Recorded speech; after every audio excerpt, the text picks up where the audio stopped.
We're going to be looking at Isaiah chapter 45.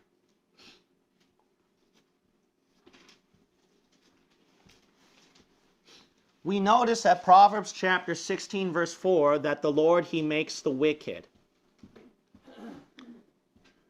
But that is easily debunked by showing that it doesn't get rid of free will. It's free will first, and then the Lord makes it ultimately happen for his glory, whatever free choice you make.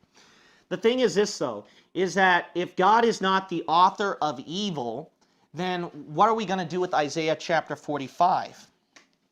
We're going to look at Isaiah chapter 45, and you're going to notice right here that God, he actually creates darkness and he creates evil. So there's no way that you can go against that one. It's like a big problem right here for Christians who are against Calvinism. He creates evil and he creates darkness. Look at verse 7. Excuse me. I form the light and create what? Darkness. But darkness is not good. I make peace and create what? Evil. I, the Lord, do all these things. We got a problem here.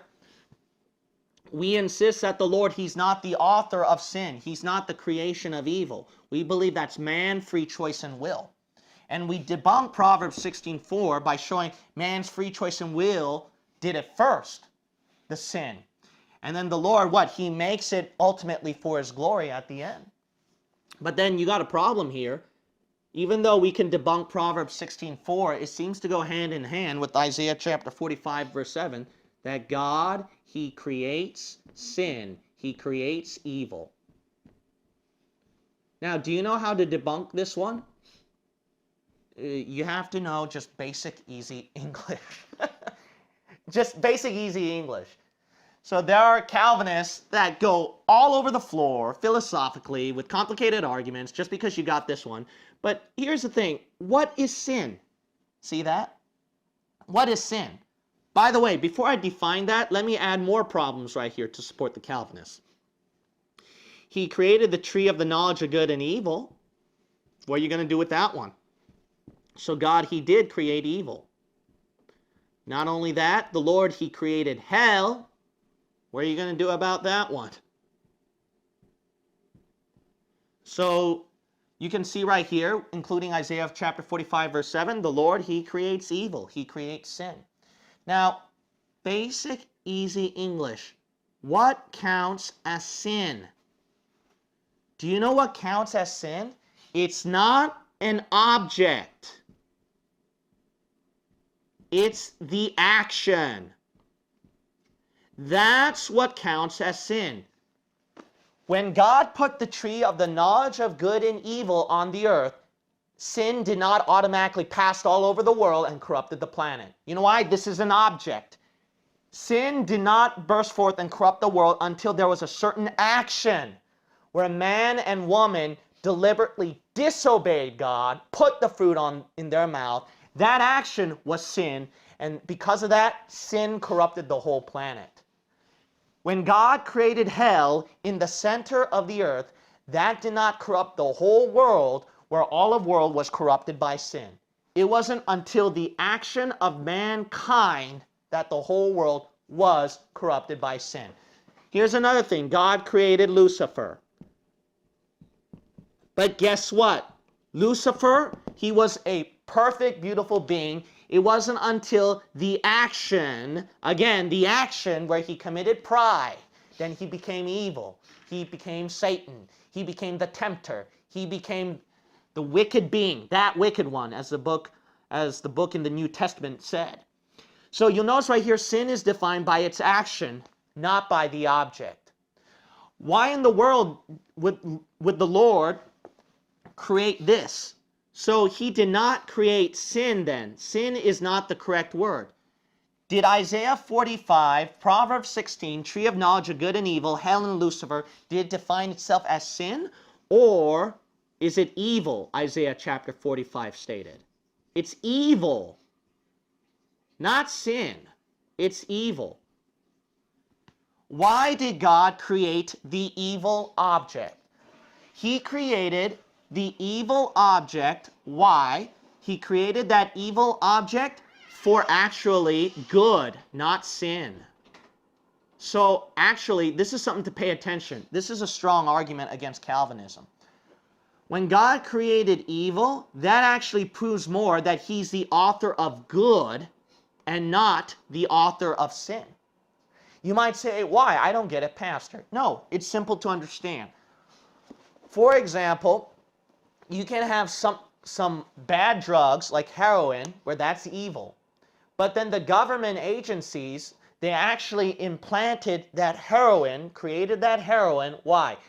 So that they can use that to catch the drug dealers, so that they can use that to imprison and to record and have evidences of drug dealing going on when they instigate the setup and organize the setup with evil criminals. The Lord created evil. Government forces did that evil. Why? To fulfill a good purpose, not a sinful purpose. You know why the Lord created hell? For a good purpose. People who sin against him, they can't go to heaven. They should what? Lock up in hell. That's a good thing. That's not an evil thing. That's a good thing. Because God can't allow sin contaminate the universe, so he has to create hell where sin is locked up in. See, that's a very good purpose. So you got to realize this, is that when God creates evil, it's not making him the author of sin, but the author of good. Because he created those things, because why? To fulfill a good purpose, a good cause. That's why. Makes him more good and more holy. If you say he's the author of sin, where he made a person disobey God, made Adam and Eve pick the fruit off the tree, made Satan fall in pride, then you know what? That is definitely not a good purpose right there. That is not a good cause and good action right there. That is evil. That is insane. That is a wicked God, and that's the God of Calvinism. You got to understand. That's the God of Calvinism. Wicked and evil. By the way, look at Jeremiah 19. Here's a powerful argument. Didn't you know? This verse, I would definitely mark down. This would be very good against this argument. By the way, when you look at Jeremiah chapter 19, didn't you know God can create evil, but he does not even think, or he has absolutely no connection to sin whatsoever? Didn't you know that? Look at Jeremiah 19 if you don't believe me. Jeremiah chapter 19. And look, verse 3. Let's start with verse 3, and we'll finish at verse 5. And we'll call it an evening. And say, Hear ye the word of the Lord, O kings of Judah and inhabitants of Jerusalem. Thus saith the Lord of hosts, the God of Israel. Behold, I will bring what? Evil upon this place.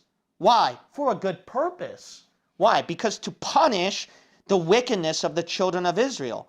The which whosoever heareth his ears shall tingle. Because they have forsaken me, and have estranged this place, and have burned incense in it unto other gods. So you'll notice right here, because of all of these sins the children of Israel committed, the Lord, he does it for a good purpose, bringing evil upon them. Rightly so. They have to be judged. They have to be punished for that. But keep reading right here. These sins that the children of Israel committed, whom neither they nor their fathers have known, nor the kings of Judah, and have filled this place with the blood of innocents. So there's a slaughter of innocent children as well. Look at verse 5. They have built also the high places of Baal, to burn their sons with fire for burnt offerings unto Baal, which I what? Commanded not. He did not ordain it. Nor what? Spake it. He didn't even say it. Neither what? Came it into my mind. He didn't even think about that sin. That's a powerful verse. A powerful verse that God creates evil, but has absolutely nothing to do with sin. So you'll see right here, Calvinism falls completely apart with this simple passage right here. You got to realize this. God, he creates evil, yes. But he is not the creator, the author of sin itself. Sin is defined by its action. You got to understand. That action God counts as sin. And then Jeremiah chapter 19, verse 3 through 5, he created evil not to commit a sin, not for a sinful cause, but for a good and holy cause. Right there.